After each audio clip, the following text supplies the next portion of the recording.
Latin Nabi Muhammad Rasulullah sallallahu alaihi wasallam wakafatil anbiya wal mursalin jamil muslimin wal muslimat wal mu'minin wal mu'minat wa khususan ila hadrati Al-Syekh Daud Al-Fatani wa Imam Al-Ghazali sya'ulillahi lahumul Fatihah.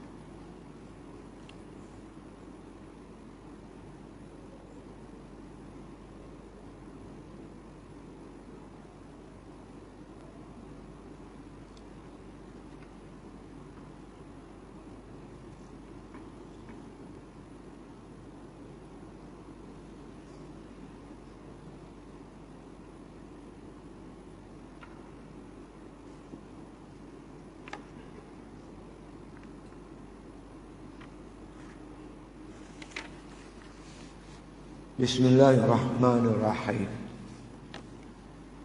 Alhamdulillahi Rabbil Alamin. Wassalatu wassalamu ala asyrafil anbiya wal mursalin wa ala alihi wa sahbihi ajma'in. Qala musannif rahimahullah ta'ala fi kitabih. Yang ada kitab 1-2 no, insyaAllah atas kali. Bermula usul yang pertama, maka tilik olehmu hai laki-laki pada firman Allah Ta'ala dalam kitabnya yang aziz, daripada ayat targhib dan tarhib dan ayat rojak dan khauf. Maka setengah daripada ayat rojak berfirman Allah Ta'ala, wala taqnatu min rahmatillah innallaha yaghfiruz dzunuba jami'a. Jangan kamu berputus asa daripada rahmat Allah, bahwasanya Allah Ta'ala yang ampunkan dosa sekaliannya. Jadi tuan-tuan sekalian, kita masih membicarakan iaitu aqabatul bawa'is. Bawa'is ni makna perkara-perkara yang membangkitkan semangat untuk mengerjakan amal dan meninggalkan maksiat. Itu makna bawa'is. Jadi aqabah ni bukit.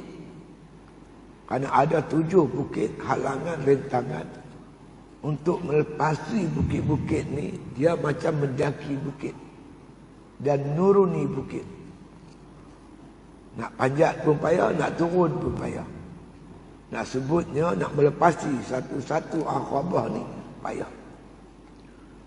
Tahulah start 93 kita baca kitab ni. 1993. Tahun 2007 tahun. Ni dah 30 tahun dah kita baca kitab ni. Kita dah melepasi aqabatul ilmi, bukit ilmu. Kedua aqabatul taubah, bukit taubat. Ketiga aqabatul awaid. Awaid ni ada 4. Dunia, makhluk, syaitan dan hawa nafsu. Awaid. Aqabatul awarid. Awarid tu ada 4. Kaitan dengan rezeki, makhafat, kaitan dengan bala bencana dan juga berbagai qada Allah Ta'ala. Kemudian kita masuk aqabah yang kelima, aqabatul bawa'is. 2 lagi ada, aqabatul qawadih dan aqabatul hamdu wasyukr. Kita membicarakan aqabatul bawa'is. Bagaimana kita ni buat ibadat lemah. Kadang-kadang rajin, kadang-kadang lemah. Bulan Ramadan bersemangat, Mei Syawal dia lemah balik. Itu manusia, iman dia naik turun. Kadang-kadang bersemangat, kadang-kadang Allah lemah kami. Maka Imam Ghazali kita kena ada 2, khauf dan raja. Khauf, takut balasan Allah Ta'ala di akhirat dan masa depan. Membangkitkan semangat kita untuk meninggalkan maksiat. Raja, mengharapkan balasan baik daripada Allah Ta'ala, membangkitkan semangat untuk sungguh-sungguh beramal. Dua-dua ni khauf dan roja mesti seimbang. Tak boleh kita berat sebelah. Kalau kita tanpa takut hingga membawa kita berputus asa dan beramal pun tak boleh juga. Kalau terlampau rojak, terlampau harap balasan baik kepada Allah hingga kita lalai. Tak mau buat dosa pun Tuhan ampun. Perkara-perkara yang ni dia boleh membawa kita leka dalam hidup. Jadi bila kita lalai, masuk sikit khauf. Bila kita terlampau takut, masuk sikit rojak. Bagi seimbang. Macam kita naik perahu, jangan berat sebelah. Kalau berat sebelah, maka perahu tu akan karam. Mesti seimbang. Dalam hidup ni kena ada seimbang. Jadi oleh itu tuan-tuan sekalian, Imam Ghazali kata macam mana nak dapat benda ni? Dia kata ada 3 perkara. Ada dengan jalan 3 perkara dia sebut sebelum ni. Belum kita tutup, belum masuk puasa dulu. Ya, yang pertama Imam Ghazali suruh kita belik perhati ayat Quran. Ayat targhib dan ayat-ayat tarhib. Apa targhib? Ayat-ayat yang menggemarkan. Alaikum bisidqi. Hendaklah kamu bersama-sama dengan kebenaran. Fa inna sidqa yahdi ilal birri. Karena sesungguhnya kebenaran itu akan membawa kamu kepada kebajikan. Kalau tuan-tuan nak buat kebajikan, teringin nak baca Al-Quran, teringin nak sembahyang berjemaah, teringin nak berzikir, berwirid, buat macam-macam kebajikan, bersikap benarlah. Cakap betul, jangan bohong. Berpagi-pagi tuan-tuan kata Rasulullah SAW, seluruh anggota kita ni berimpun pada lidah. Wahai lidah, kalau kamu lurus pagi ni, hari ni, kami semua lurus. Tapi kalau kamu bengkok, kami semua bengkok. Lidah kita lurus, cakap betul, tak mau bohong. Cakap lemah lembut, tak kasar, tak suka mengumpat, tak suka fitnah. Tuan percayalah, anggota lain semua jadi baik. Siapa kata? Nabi kata, wa iyyakum bil kazib. Aku petakutkan kamu dengan bohong, dusta. Jangan bohong, jangan dusta. Fa innal kaziba yahdi ilal fujur. Sesungguhnya orang suka bohong ni akan mengheret dia kepada kejahatan. Tuan-tuan tak percaya, tuan-tuan tengoklah. Orang kaki bohong, kaki fitnah, kaki mengumpat, dia tak boleh datang masjid lah tuan-tuan. Allah tak bagi dia hidayah. Dan tuan-tuan nak hidayah, bercakap betul. Ini, kita takut sampai hidayah tak masuk dalam diri kita. Kita tinggal cakap bohong, kita bersikap benar. Kita mengharapkan supaya kita boleh buat ibadat banyak-banyak. Bercakap betul. Ikut perintah Rasul, tinggal larangan Rasul. Itu contoh hadis-hadis berkaitan tarhib dan targhib. Targhib, ayat-ayat Quran yang membawa kepada kita gembira dengan balasan-balasan Allah Subhanahu wa taala. Masalul ladzina yunfiqu amwalahum fi sabilillah kamasali habbatin ambatat sab'a sanabil. Allah kata misalan orang yang, makna kata orang yang menginfakkan harta bendanya di jalan Allah, buat kebajikan sedekah. Kamasali habbatin, umpama sebiji benih ambatat yang ditanam dan tumbuh, sab'a sanabil, 7 cabang. Fi kulli sumbulatin mi'atu habbah, tiap-tiap cabang ada 100 biji. 7 cabang 700 biji. Allah menjanjikan RM1 kita korban untuk fi sabilillah, Allah ganda RM700. 700 kali ganda. Tapi ingat, asyaitanu ya'idukumul fakhru. Setan menjanjikan kamu fakir. Hang sedekah nak makan apa, nak minum apa. Jadi miskinlah, apa-apa kedanalah kamu sedekah. Itu janji setan. Wallahu ya'idukumul maghfiratun minhu. Sedangkan Allah menjanjikan keampunan dengannya. Siapa bersedekah, Allah ampun dosa dia. Wa fadla, dan Allah gandakan lagi harta benda dia. Saya tak pernah jumpa tuan-tuan orang yang rajin bersedekah jadi papa kedana. Tunjuk kalau ada. Yang ada ni orang kedekut papa kedana. Orang yang pemurah tak. Allah janji baca ayat-ayat macam ni akan menggalakkan kita bersedekah. Baca ayat Quran bentuk macam ni. Macam mana Allah sebut dalam Quran. Ya, wa minal laili fatahajjad bihi nafilatan lak. Asa an yab'atsaka rabbuka maqaman mahmuda. Sebagian daripada malam itu bangunlah bertahajud dengannya. Sebagai ibadat sunat untuk kamu.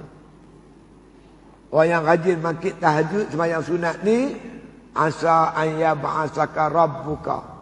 Mudah-mudahan akan dibangkitkan kamu besok oleh Allah di hari akhirat. Maqaman mahmuda, makam yang terpuji. Mengharapkan makam terpuji, makam yang baik, kedudukan yang baik di akhirat besok, membangkitkan kita semangat untuk bangun tahajud. Siapa berpuasa bulan Syawal, setelah dia berpuasa Ramadan sebulan, dia puasa 6 hari di bulan Syawal, Allah bagi dia ganjaran pahala seperti berpuasa 1 tahun penuh. Oh, ni hadis-hadis ayat-ayat macam ni dipanggil ayat targhib, menggemarkan. Raghaba ni gemar. Targhib ayat-ayat menggemarkan jiwa kita untuk beramal. Dan baca lagi kata Imam Ghazali ayat-ayat tarhib. Tarhib ni menakutkan, membimbangkan bagi yang buat maksiat. Datanglah makna kata amaran-amaran tarhib daripada Allah. Takut kita nak buat. Dua-dua ni kita baca. Kata Imam Ghazali. Pertama, baca ayat Quran. Ayat-ayat yang berbentuk macam tu. Yang kedua, kata Imam Ghazali, sebutkan perbuatan Allah Ta'ala. Apa yang telah Allah lakukan kepada manusia-manusia ni. Menakutkan kita. Bal'am bin Ba'ura, seorang waliullah, karamahnya hebat. Tuan-tuan, yang kata Bal'am bin Ba'ura ni angkat tangan belum doa dah Tuhan makbul doa dia. Siapa sangka dia boleh jadi mati kafir, mati kufur. Jangan buat pasal. Baca cerita-cerita macam ni. Seperti iblis, Azazil, bukan jalan-jalan orang, 80,000 tahun jadi guru kepada malaikat. Habis kufur. Dengan sebab sombong dan takabur, habis. Kita baca benda-benda macam ni. Ayat yang tarhib, ayat tarhib. Cerita-cerita macam mana Allah lakukan pada umat-umat terdahulu. Tok guru saya kata setan, dia tak sujud ke Adam sekali ya. Bagaimana Allah laknat dia. Kalau kita tinggal subuh berapa kali kita tak sujud.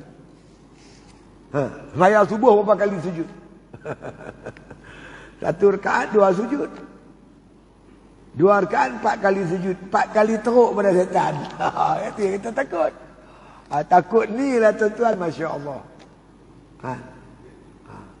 Jadi bagi ahli sufi, dia takut hidayah yang Allah bagi tu Allah tarik balik. Itu yang dia takut. Jadi bila kita baca-baca ni, takut tuan. Nabi kata satu hari aku tengok malaikat Jibril bergayut di kelambu Kaabah, menyerit-nyerit, ya Allah, ya Tuhanku, jangan engkau ubah nama aku. Ya Allah, ya Tuhanku, jangan engkau ubah rupa aku. Azazil ni tuan-tuan, asalnya muka cantik. Nama cantik-cantik nama dia. Antara namanya Al-Abid, Khazin, nama bagus-bagus. Setiap langit ni ada nama dia yang baik-baik. Tapi tuan-tuan, dia derhaka kat Tuhan sekali. Tuhan tukar nama dia jadi iblis. Dan tukar rupanya cukup huduh. Hingga Jibril Nabi tengok bergayut di kelambu Kaabah, ya Allah, jangan engkau ubah nama aku. Jangan engkau ubah rupa aku. Baca-baca cerita-cerita begini menginsafkan kita, membangkitkan semangat supaya berada di atas jalan kebenaran. Kunu ma'as sadiqin, bersama-samalah kamu dengan orang yang benar. Kita tak suka bohong. Hidup zaman ni tuan-tuan, kaki pembohong cukup banyak. Nabi pesan dah, sayati 'alan nasi sanawatun khadda'atun. Kamu akan datang kepada manusia ni tahun-tahun pembohongan. Tahun orang suka bohong. Cakap ni bohong tak habis-habis. Ketika itu kita nak duduk di mana? Kebanyakan manusia yusaddaqu fihal kazib. Manusia membenarkan pembohong. Wa yukazzabu fihal shadiq. Orang membenarkan pula orang yang baik, mendustakan orang yang baik. Ulama jujur ikhlas kata macam-macam. Orang penipu pembohong angkat. Kamu duduk di mana? Allah kata kunu ma'as sadiqin. Hendaklah kamu bersama-sama orang yang benar. Bukan setakat kita tak suka bohong orang, kita tak suka orang bohong kita. Dan kita tak mau bersama-sama orang pembohong. Kita nak bersama-sama dengan orang yang benar, sebab Allah suka kepada orang yang bersama-sama dengan orang yang benar. Kunu ma'as sadiqin. Ini akhir zaman, cabaran lagi besar, tuan-tuan. Cukup besar. Belum datangnya Dajjal. Manusia ada jadi kelang kabut. Dia tak tahu nak beza mana betul, mana salah. Macam mana yang Nabi sebut, badiru bil a'mal. Cepat-cepat buat amal, jangan tangguh. Fitanun kaqitain lailil muzlim. Akan datang kepada kamu zaman fitnah yang dahsyat. Laksana malam yang gelap gelita. Tuan-tuan duduk dalam gelap, tuan-tuan tak kenal warna putih ke hijau ke hitam. Semua hitam habis.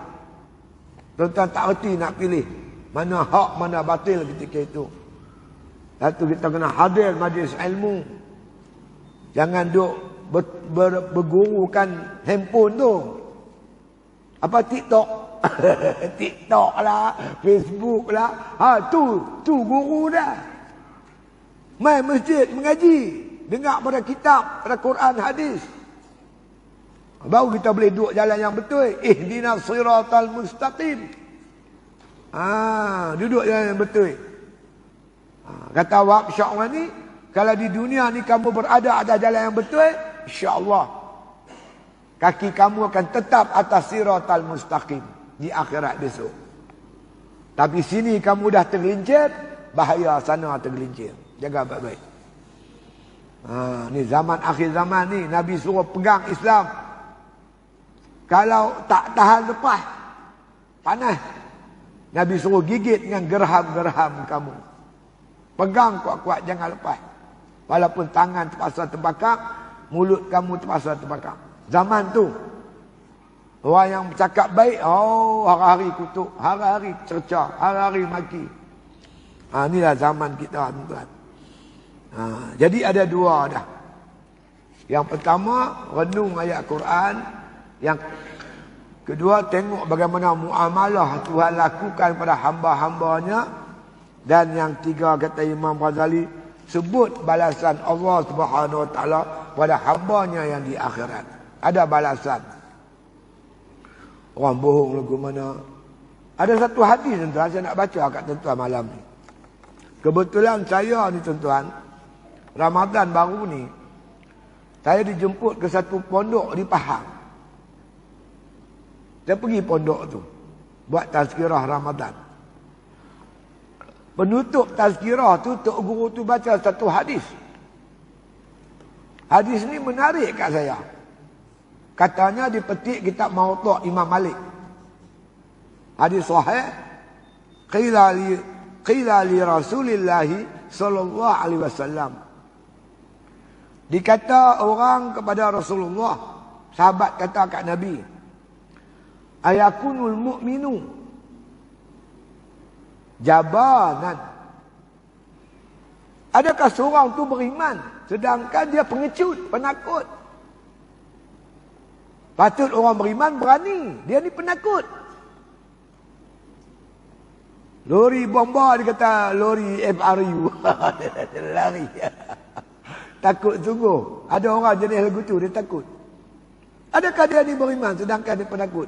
Patutnya orang beriman dia berani. Dia takut kat Tuhan ya. Apa kata Nabi? Faqala Rasulullah sallallahu alaihi wasallam, Nabi kata, "Na'am."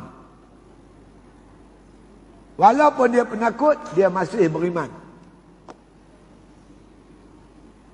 Faqila lahu, maka dikata lagi kepada Nabi, ayakunul mu'minu, adakah orang tu beriman? Baqilan, sedangkan dia bakil. Patut orang beriman dia tak bakil lah, dia pemurah lah. Ni dia dengan duit, oi genggam rapat, kedekut. Adakah dia masih beriman? Qala Rasulullah sallallahu alaihi wasallam, kata Nabi, na'am. Dia masih beriman walaupun dia kedekut. Pengecut, kedekut, masih beriman. Faqila lahu, ditanya lagi bagi Nabi.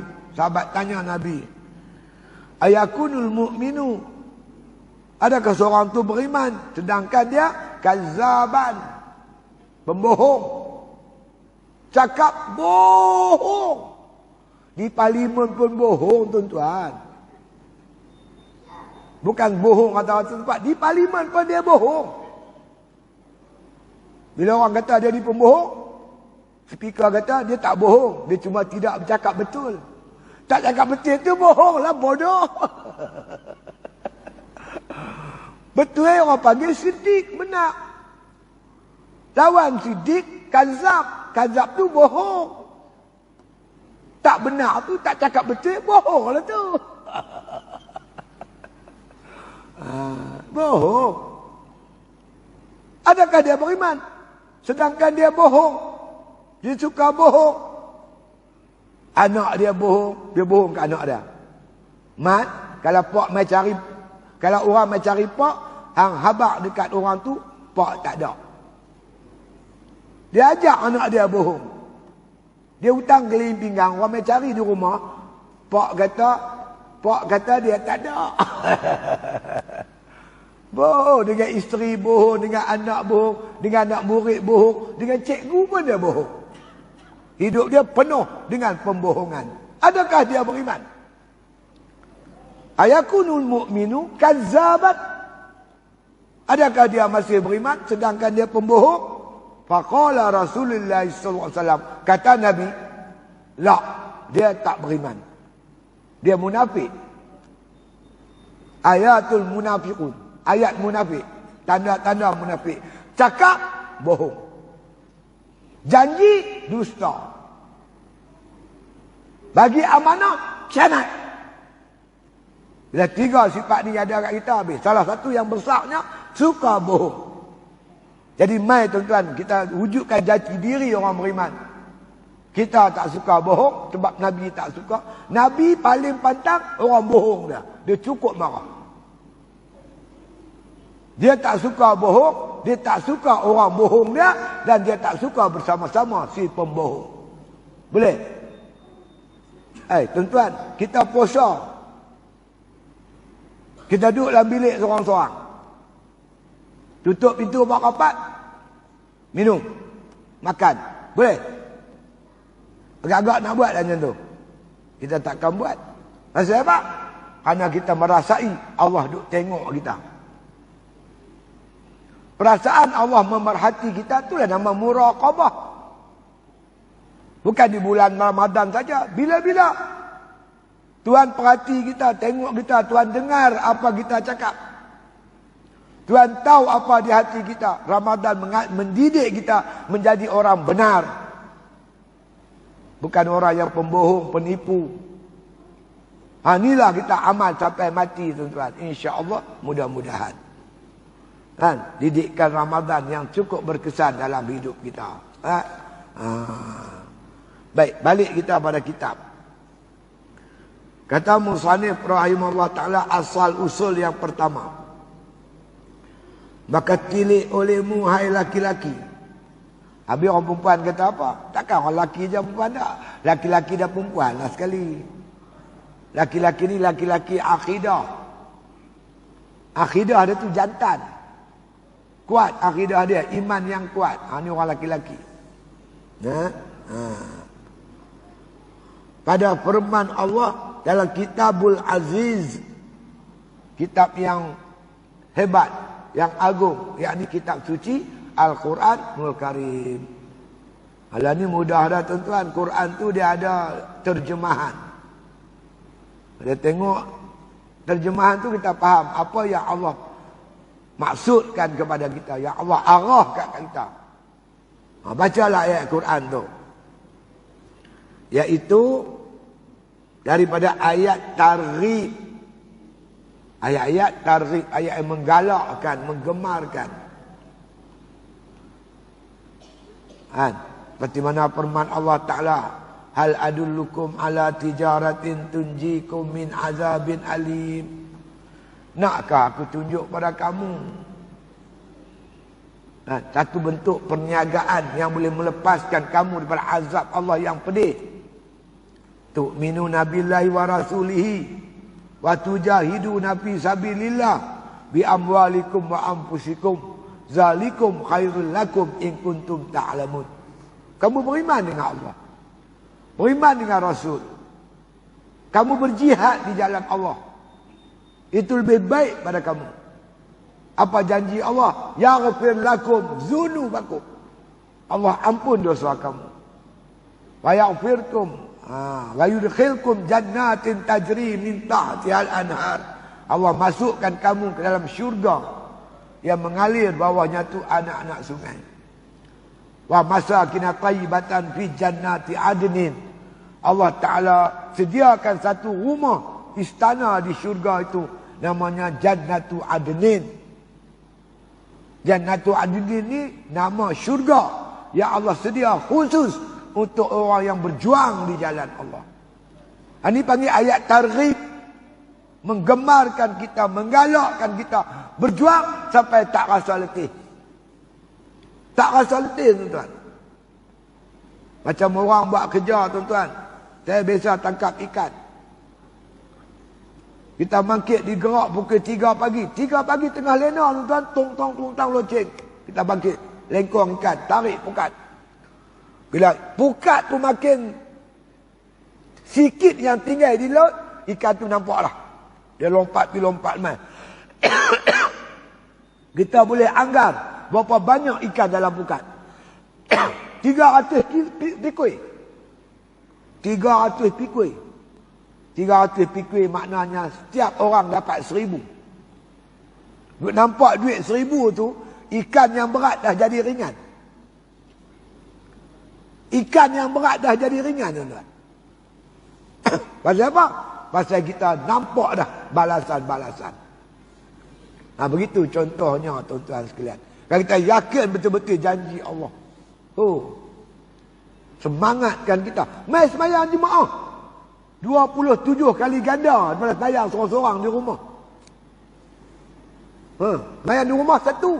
Sembahyang di masjid berjemaah 27. Sikit banyak amalan-amalan ni, tuan-tuan. Allahu Rabbi Karim. Kalau Tuhan buka hati-hati kita, ni panggil ayat targhib. Bila kita baca ayat ni, membangkitkan semangat untuk beramal. Dan juga tarhib.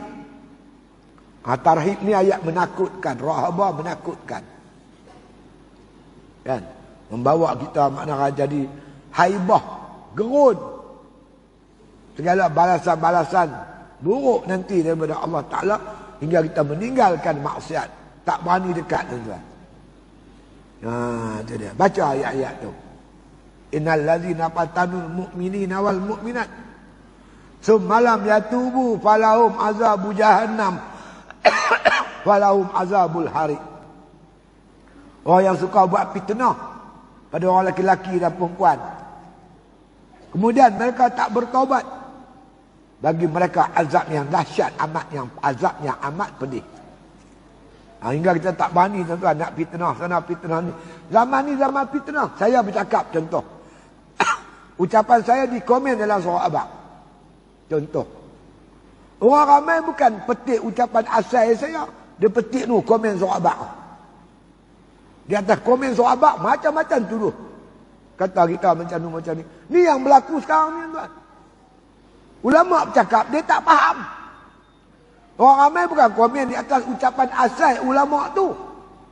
Dia ambil ucapan komen daripada musuh ulama tu.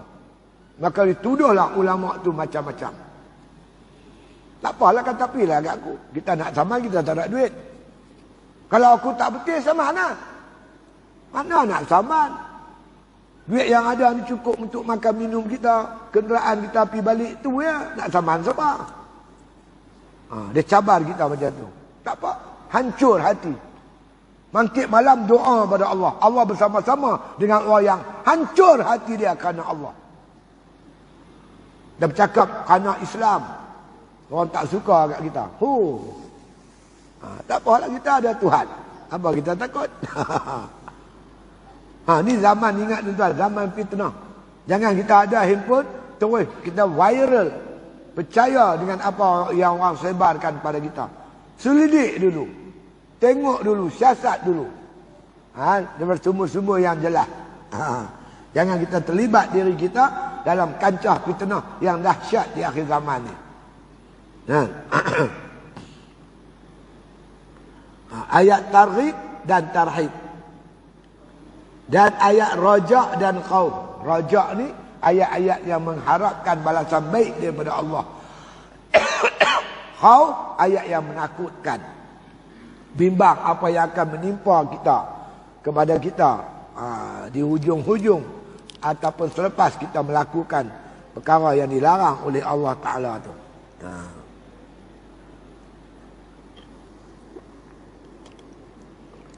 Maka setengah daripada ayat berfirman Allah Ta'ala. Di antara ayat khauf dan rajak itu, antaranya firman Allah, wala taqnatu min rahmatillah innallaha yaghfiruz dzunuba jami'a. Dan jangan kamu putus asa daripada rahmat Allah. Bahwasanya Allah Ta'ala yang ampunkan dosa sekaliannya. Di antara larangan-larangan Allah, jangan kita berputus asa, kecewa dalam hidup. Sama ada urusan dunia atau urusan akhirat. Dosa kita tinggi macam mana, banyak pun tuan-tuan, jangan putus asa. Sampai kita nak gantung diri, nak terjun bukit, terjun laut, jangan. Ada jalan penyelesaian dia. Dosa kita besar mana pun tuan-tuan. Kalau kita benar-benar bertaubat, Allah ampun. Percayalah Tuhan ampun. Kalau kita betul-betul bertaubat. Jangan putus asa. Tak boleh putus asa. Kita berniaga rogi. Jangan putus asa. Cari jalan, pasal apa rogi? Saya tuan-tuan nak cerita bagi. Saya tuan-tuan bela itik telur 3 kali lah. Kali pertama saya bela itik telur di Pulau Pangkok, masa saya kena buang daerah. Gagal. Sebab duit tak cukup, modal tak cukup. Itik kalau makan tak cukup tuan-tuan, bulu dia luruh. Dia tak mau bertelur. Saya gagal kali pertama. Lepas tu saya buka pondok di Batu Hampak. Bela itik banyak. Itik bertelur banyak, ribu-ribu sehari. Buat telur masin, tak jadi tuan, busuk. Buat telur masin, jadi busuk. Yang busuk dia pasal apa? Kalau telur tu kita basuh, lepas tu kita balut tuan, telur tu akan busuk. Kalau kita tak basuh, dia tak busuk. Tak basuh macam mana? Taik belambak, taik itik. Takkan nak balut taik-taik sekali dengan sekam padi pun, nampak mempelik. Saya tawakuf tuan-tuan, berhenti Ustaz. Walaupun dah habis ribu-ribu. Minta doa kat Tuhan, tunjuk jalan. Saya bukan nak untung sangat, cuma nak selamatkan orang Islam daripada makan benda tak ketahuan yang diproses oleh orang kafir. Tu ya. Satu hari tuan-tuan saya balik Tanjung Karang, rumah isteri saya, rumah mentua. Saya singgah makan sate hat. Saya tengok dalam plastik ada ayak, kemudian ada telur. Saya tanya ada telur masin, dia kata. Baru saya teringat orang tua-tua dulu buat telur masin pakai jeruk. Saya pun balik rumah, saya try buat sendiri. Dengan formula saya sendirilah, namanya Alhamdulillah. Alhamdulillah, bubuh lambalang, bubuh air masin. Nampak Alhamdulillah. Tak timbul dah masalah pasaran. Sonok dah. Tak tahu main masalah baru. Tawakuf lagi sekali. Kera tanpa banyak tuan. Kera.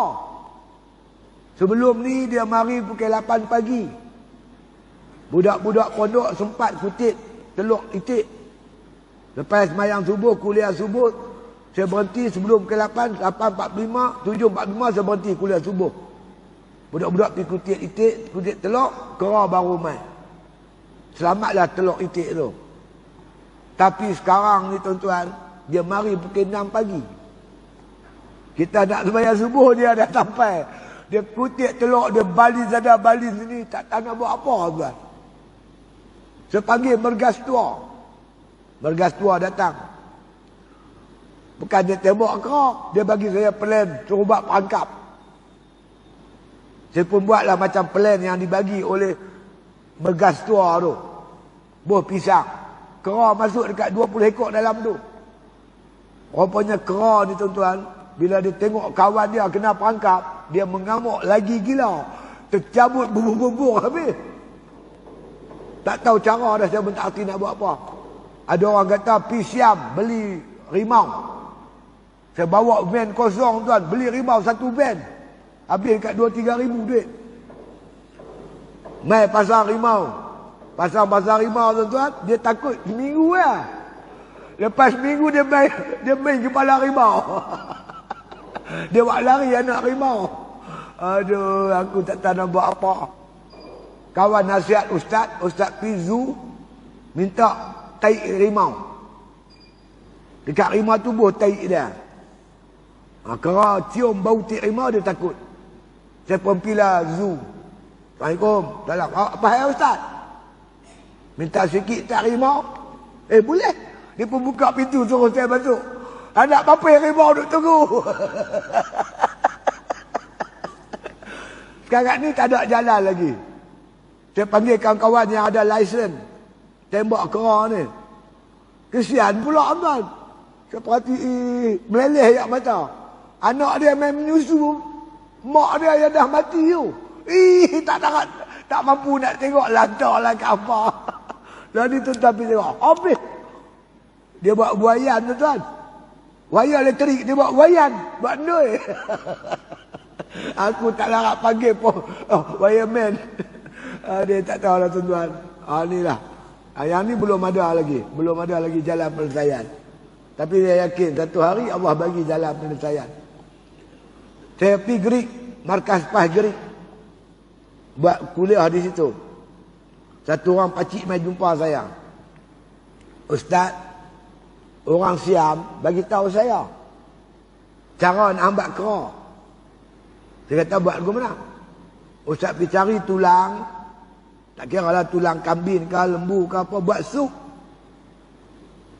Lepas tu bila dah mendidih semua elok dah. Ustaz cari batang jagung. Ambil batang jagung tu. Tauk dalam sup tu. Bila jagung tu masak. Ustaz minum sup. Sup tu makan, minum. Yang jagung bagi kat kera. Saya buat lah Ustaz. Esok ni tuan-tuan, kera tak ada. Saya lega dah, lega. Tak lusa dia main pula. Yang mari ni kera lama ke, kera baru ke, saya tak tahu, tak kedai kera. Muka dia serupa lah. Tak larat dah, dah masuk orang hari. tahu dah, tak tahu jalan dah, tak tahu nak buat apa dah. Kok ni tak kena, kok ni tak kena. Takat ni macam tu lah. Tapi buat kuliah di Jelai. Orang cerita kat saya ada satu kebun yang kera tak kacau.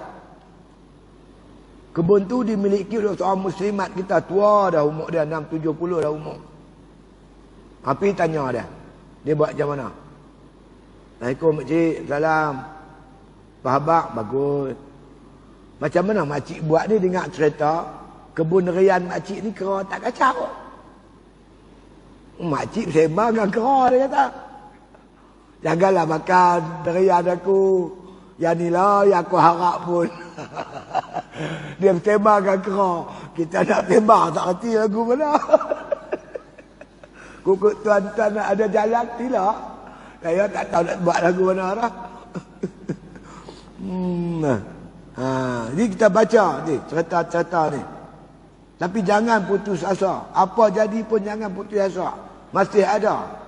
Saya yakin akan datang pertolongan daripada Allah Ta'ala. Usaha kita teruskan. Firman Allah, wala taqnatu min rahmatillah. Jangan kamu berputus asa daripada rahmat Allah Ta'ala. Putus asa daripada rahmat Allah tak boleh, tuan-tuan, haram. Berarti gantung diri. Ada orang bunuh anak dia. Bagi anak dia makan racun, isteri dia makan racun. Lain sekali dia makan racun, dia pun mati. Tanpa hidup susah. Tak boleh fikir dah. Lama ni. Tu cerita di mana ke? Parit Bopa, Sungai Manik. Satu perempuan hutang dengan Along. Dia hutang dengan Along. Sampai peringkat, tuan-tuan, dia tak tahu dah suntuk fikiran dia. Dia nak racun anak dia sendiri. Biarlah matilah dia semua, senang. Payah sangat hidup. Berita tu, tuan-tuan, sampai kepada pengetahuan Ustaz Mustafa Syari. Ingat dia? Di Pasir Salak, Kampung Gajah. Dia jalan kat usaha, ketuit duit. Ketuit duit, pergi bayar hutang Along tu. Betul tu. Jangan, susah macam mana, jangan sampai kita nak bunuh diri, jangan. Berjuang, tak menang. Akhirnya bubar lah. Tak usah berjuang dah lah. Jangan. Minta pada Allah, perbetul kesilapan kita. Perbaiki usaha kita, insya-Allah. Wa tilkal ayyamu nudawiluha bainan nas. Hari-hari itu kami putarkan di kalangan manusia. Tak ada siang ni memanjang, tuan-tuan. Sampai masa dia cerah. Tak ada malam ni duduk malam memanjang. Air tak sentiasa surut sampai masa dia pasang. Berjuang tak sentiasa kalah. Satu hari kamu akan menang. Yakinlah. Kalau siapa umur panjang, boleh tengok. Boleh tengok yang kalah boleh jadi menang, yang menang boleh jadi kalah. Dengan kehendak dan izin Allah Subhanahu wa Ta'ala. Jangan putus asa. Orang Islam, dia tak boleh putus asa. Sebab dia ada Tuhan. Dia yakin qada dan qadar. Ada hikmah. Kalah ada hikmah, menang ada hikmah. Untung ada hikmah, rugi pun ada hikmah. Asa an takrahu syai'an wa huwa khairul lakum. Terkadang yang kamu benci itu ada baik dia. Kadang yang kamu suka tu ada buruk dia. Tak ada satu yang Tuhan buat tidak ada hikmah. Jadi jangan putus asa daripada rahmat Allah. Inna Allah, sesungguhnya Allah yang firuz zunuba jami'ah. Dia mengampun dosa semua sekali. Jangan sebab kita ada buat silap, kita putus asa, tak mau balik bertobat. Jangan. Orang bunuh orang 99 orang tu. Kita mana ada bunuh orang pada 99? 99 orang dia bunuh. Dia pergi tanya satu orang ustaz, "Ustaz, saya dah bunuh 99 orang. Adakah Allah akan ampun dosa saya?" Ustaz tu kata, "Muka baca hau. Siapa nak ampun? Ustaz tu kata kat dia macam tu pula. Dia tarik pedang, piak bagi 100 cukup. Tu. Puas hati. Last sekali jumpa seorang Tok Guru. Tok Guru tu kata, kalau kamu benar-benar bertaubat, insya-Allah Allah ampun. Dah buat macam mana Tok Guru? Di ujung sana ada sebuah perkampungan sufi. Tok Guru dia nama sekian. Hampir duduk situ bertaubat dengan Tok Guru. Suruh Tok Guru ajak kamu cara bertaubat. Dia pun tuan-tuan galah hebat. Jalan pergi. Jalan. Sampai sekat jalan, dia mati tuan. Bila dia mati, 2 malaikat berebut. Satu malaikat nak bawa pergi neraka, satu malaikat nak bawa pergi syurga. Allah perintah malaikat ni sukat. Daripada tempat dia buat maksiat tu sampai ke pondok tempat dia mati. Tempat dia mati sukat pergi pondok, mana lebih dekat? Dia mati tu dekat dengan pondok ke lebih dekat dengan tempat dia buat maksiat tadi? Malaikat sukat-sukat tuan-tuan, dekat dengan pondok sejengkal. Allah kata aku ampun dosa dia, bawa dia ke syurga.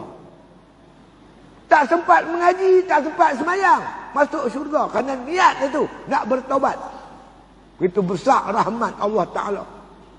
Lepas tu kita jangan tuduh orang bukan-bukan tuan-tuan. Mana kita tahu dia hati dia aku nak bertaubat kepada Allah Ta'ala. Kita pun belum tentu lagi kita ke mana. Jangan sombong. Allah suka dengan orang yang merendah diri, tawaduk. Inna Allah la yuhibbul mutakabbirin. Allah tak suka orang sombong.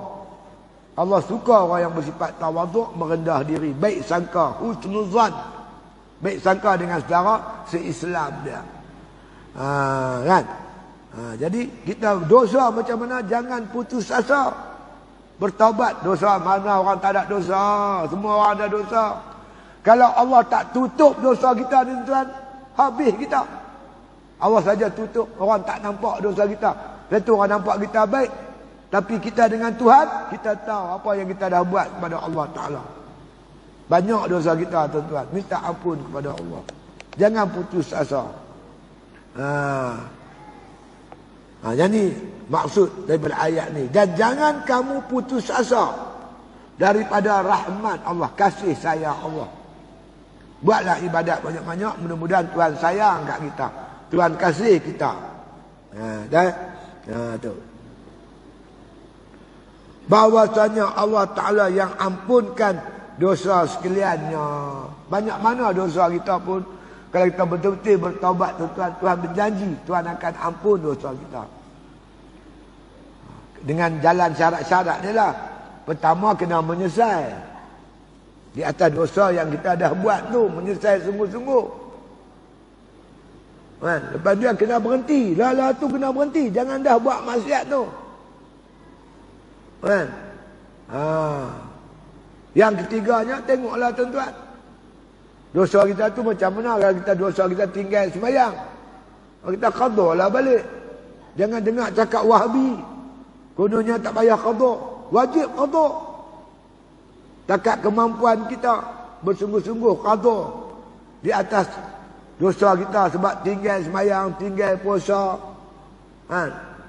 Kalau dosa dengan orang, tapi jumpa dia minta maaf. Minta dia maafkan dosa-dosa kita. Hutang, kita bayar kat dia. Jangan lari. Ni lari. Hutang orang tak mau bayar. Jangan macam tu. Aku tak mampu nak bayar semua, tapi aku berjanji setiap bulan aku bayar RM50. Macam tu. Jangan bila hutang lari ke lain. Tak mau jumpa ada orang yang kita hutang. Jangan macam tu. Tak boleh lari. Nak lari pergi mana? Kita akan mati jumpa Tuhan. Teruk kita. Lagi firman Allah Ta'ala, wa man yaghfiruz dzunuba illallah. Dan barang siapa mengampun dosa melainkan Allah. Ini satu bentuk pertanyaan. Waman, dan siapa yaghfiruz dzunuba, yang akan mengampunkan dosa illallah, Melainkan Allah saja yang boleh ampun dosa. Bukan macam agama Kristian, padri boleh ampun dosa, tak. Yang boleh ampun dosa kita hanya Allah. Kita dah panjang cerita bab taubat. Lama dah. 20 tahun lepas tu kita dah baca bab taubat. Ada dosa kita bertaubat. Tanya rujuk ustaz-ustaz, macam mana nak bertaubat? Dosa kita dengan manusia yang payah ni tuan-tuan banyak cerita sangat. Dosa kita dengan peribadi dia, kita mengumpat dia. Hamai mana amat? Aku makan kenuri. Apa cerita? Pengantin laki-laki tu macam lidi. Pengantin perempuan macam tong drum. Nak abak gemuk Allah. Betul pengantin perempuan gemuk. Pengantin lelaki kurui. Benda tu benda betul. Tapi kalau dia dengar, dia marah. Itu nama mengumpat. Dia dengar, kita kata begitu, dia tentu marah. Marah tu mengumpat. Kita mengumpat dia. Dia tak marah, tak apa. Di kampung saya ada seorang laki-laki nama Mat. Oleh kerana Mat ni ramai tuan. Orang buh nama macam-macam. Bagi gelar dia Mat Cabai Hidup. Saya pun tak tahu macam mana dia boleh digelar Mat Cabai Hidup. Kita panggil dia, "Weh Mat, Cabai Hidup, bila balik?" Dia gelak, baru balik. Dia tak marah. Kawan-kawan dia pun dia bagi tahu di Kuala Lumpur, hampa kalau hampa mai Pulau Pangkok, sampai kat teksi kat peri tu, habaq kat dia nak pergi rumah Mat Cabai Hidup. Dia hantar mai rumah. Dia tak marah, tak jadi mengumpat. Kalau dia marah, dia marah tak boleh mengumpat. Kalau kita tahu dia marah, tetapi kata dia kurui lah, bini dia gemuk kan, tu mengumpat lah. Ini banyak cerita dah. Jadi kita kenal lah, makna kata belajar apa benda ni. Jangan langgar perintah Allah Ta'ala. Dan barang siapa yang mengampunkan dosa melainkan Allah, siapakah yang boleh ampunkan dosa kita ni melainkan Allah? Artinya Allah saja yang akan ampun dosa kita. Syaratnya itulah kita buat syarat-syarat yang kata oleh Imam Ghazali. Dan cari waktu-waktu yang mustajab doa minta ampun. Terutama tuan-tuan sekalian, waktu-waktu tengah malam. 3, 4, 5 pagi. Cukup baik. Fayaqulu man yad'uni fastajib lahu wa man yas'aluni fa'u'tiyahu wa man yastaghfiruni fastaghfir lahu. Siapa antara kamu yang nak berdoa, berdoalah, aku nak makbulkan doa dia, kata Allah. Siapa yang nak meminta, minta, aku nak bagi. Wa man yastaghfiruni, siapa nak minta ampun, minta ampun, astaghfirullah, aku akan ampun dosa mereka. Waktu mustajab. Antaranya hari Jumaat. Hari Jumaat yang paling mustajab, waktu imam duduk atas mimbar. Khutbah ada 2 tau. Khutbah pertama, khutbah kedua. Khutbah pertama, bila imam habis baca khutbah pertama, imam wajib duduk. Imam tak boleh berdiri. Duduk diam. Jangan duduk pegang sana, pegang sini. Tak, duduk diam. Diam sebentar. Masa imam diam, itulah kita doa. Doa cukup mustajab, tuan. Mintalah.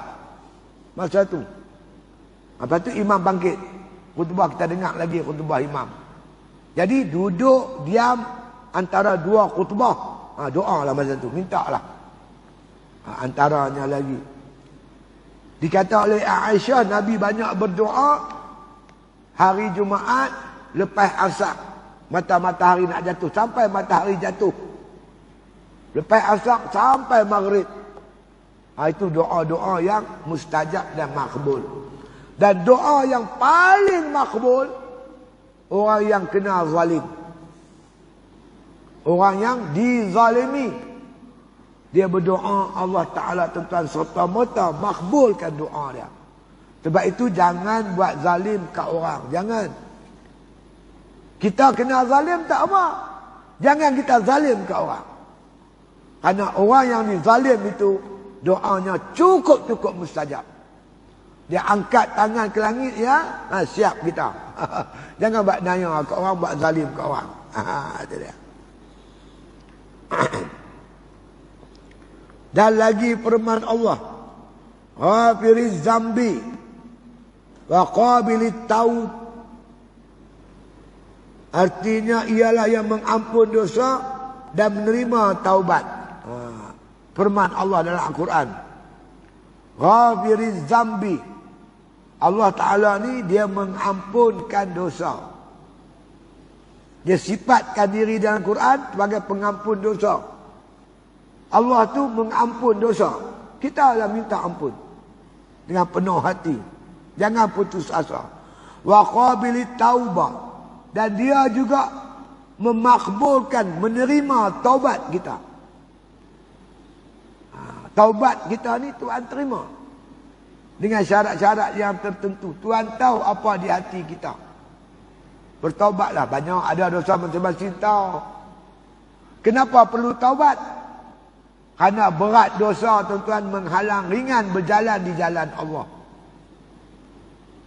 Dosa yang kita tanggung ni beban yang berat dalam kita bergerak beribadat kepada Allah. Macam tuan-tuan bawa benda berat. Macam mana tuan-tuan nak berjalan? Bawa baja 50 kilo. Buah tebu. Jalan atas batas ban tu. Atas batas-batas bendang. Silap sikit jatuh mampu. Cuba kita buang baja tu. Jalan cucuk laju. Tidak? Tuan-tuan tengok lori bawa besi. Besi berat. Dia naik bukit berapit. Nyek. Tidak? Cuba dia punggah buang besi. Lari tercacak. Macam gitar kuda. Bila kita dapati diri kita tak ada kekuatan nak buat ibadat, fahamlah kita banyak dosa. Dosa laksana tali. Dia ikat kita tuan-tuan. Dosa kaki ikat kaki, tak boleh pergi masjid. Dosa tangan ikat tangan, payah nak sedekah. Dosa mata tengok maksiat, tutup mata, payah nak tengok Quran. Dosa telinga dengar orang mengumpat, tutup telinga, payah nak dengar nasihat agama. Benar kata Fudhal Ibn Iyad, iza lam taqwa ala qiyamil lail wa siyamin nahar fa'lam annaka mukbulun qad kabbalatka qati'atuka. Bila kamu dapati kamu tak ada kekuatan nak bangun malam, kamu tak ada kekuatan nak berpuasa sunat di siang hari, nak bangkit malam payah, nak puasa sunat, puasa 6 pun tak boleh mula lagi ni. Fa'lam, ketahui oleh kamu, annaka mukbulun, sebenarnya kamu tertambat, terikat. Anggota kamu dah terikat. Qad kabbalatka qati'atuka. Yang ikat anggota kamu tu dosa-dosa kamu. Dosa ikat kita tak boleh buat ibadat tuan-tuan. Sebab itu kena bertaubat supaya putus rangkaian-rangkaian ikatan-ikatan dosa tu. Baru mudah kita buat ibadat. Jadi jangan putus asa daripada rahmat Allah, daripada bertaubat. Orang Islam tak reti kecewa, tak ada reti kecewa. Kita dah tumbang Turki Osmania 100 tahun yang lalu. Walaupun kerajaan Islam, pemerintah Islam, khilafah Islamnya dah tumbang, tapi kita tak pernah putus asa. Berjuang terus untuk mengangkat semula khilafah Islamnya di muka bumi Allah Ta'ala ni. Kita terus usaha. Kita yakin insya-Allah akan sampai masa ketikanya usaha kita akan dibantu oleh Allah Ta'ala. Macam mana Allah membantu Nabi-Nya dulu, membantu sahabat-sahabat dulu, begitu juga kalau kita bersifat macam sahabat-sahabat Nabi, tak mustahil pertolongan Allah akan sampai kat kita. Jangan putus asa. Wala taqnatu min rahmatillah. Jangan putus asa daripada rahmat Allah dalam segala hal dan keadaan. Jadi kita bersifat raja. mengharapkan rahmat Allah, anugerah Allah, pertolongan Allah, bantuan daripada Allah. Insya Allah. Itu dia. Kemudian kata musannif, kita akan baca ayat seterusnya.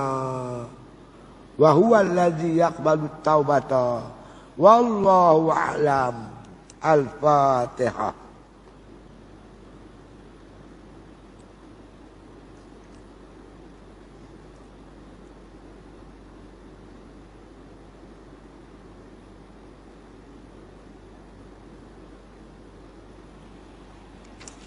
Lagi sekali nasihat saya tuan-tuan, apa bulan Syawal ni, bagi siapa yang belum menunaikan puasa 6, elok berbuat demikian. Hari ni apa dah 12 hari ya? 12 hari ya no? Kita masih ada lagi, makna kata 18 hari. Jangan tunggu-tunggu, terus buat. Cukup dah raya kot, raya apa tak habis lagi. Pahalanya besar tuan-tuan. Siapa berpuasa bulan Ramadan, kemudian ditambah 6 hari di bulan Syawal, seolah-olah dia berpuasa setahun. Tuan-tuan kalau tak puasa 6, tuan-tuan menyesal esok di akhirat. Kalau aku tahu lah. Tahu apa aku habak lah. Jangan duk kalau aku tahu. Dia duk bagi tahu lah ni. Tuan-tuan rugi, menyesal esok. Jangan buat pasal. Pakat dengan orang rumah. Kita ada raya, dah cukup lah raya tu. Raya apa, banyak-banyak tahu. Puasa 6. Lepas tu saya, bukanlah apa, saya Tok Guru pesan. Hang dia kata, masuk je raya kedua, terus puasa. Pasal semangat puasa tu tak ada lagi. Kalau kita buat lanjut-lanjut, tak bola balik payah tuan. Apa pasal? Itu yang saya, raya kedua puasa dah. Pergi rumah mak mentua, adik-beradik punya ramai. Mereka makan, kita tak makan. Mereka duk pujuk kita suruh buka. Gila apa? Apa makan lah? Tak ikut makan lah malam. Alhamdulillah, selesai lah dah. Tuan-tuan, kena buat. Jangan tak buat. Jangan tak buat puasa 6. Rugi. Bismillahirrahmanirrahim. Alhamdulillahi Rabbil Alamin. Wassalatu wassalamu ala asyrafil anbiya wal mursalin wa ala alihi wa sahbihi ajma'in. Allahumma ahsin aqibatana fil umuri kulliha wa ajirna min khizyid dunya wa azabil akhirah. Allahumma la tusallit alaina bi dhunubina man la yaqafuka wa la yarhamuna. Allahumma ja'al khaira ayyamina yawma nalqa wa anta radin anna. واختم بالصالحات أعمالنا توفنا مسلمين والحقنا بالصالحين واغفر لنا ولوالدينا ولمشائخنا وللمسلمين أجمعين سبحان ربك رب العزة عما يصفون وسلام على المرسلين والحمد لله رب العالمين.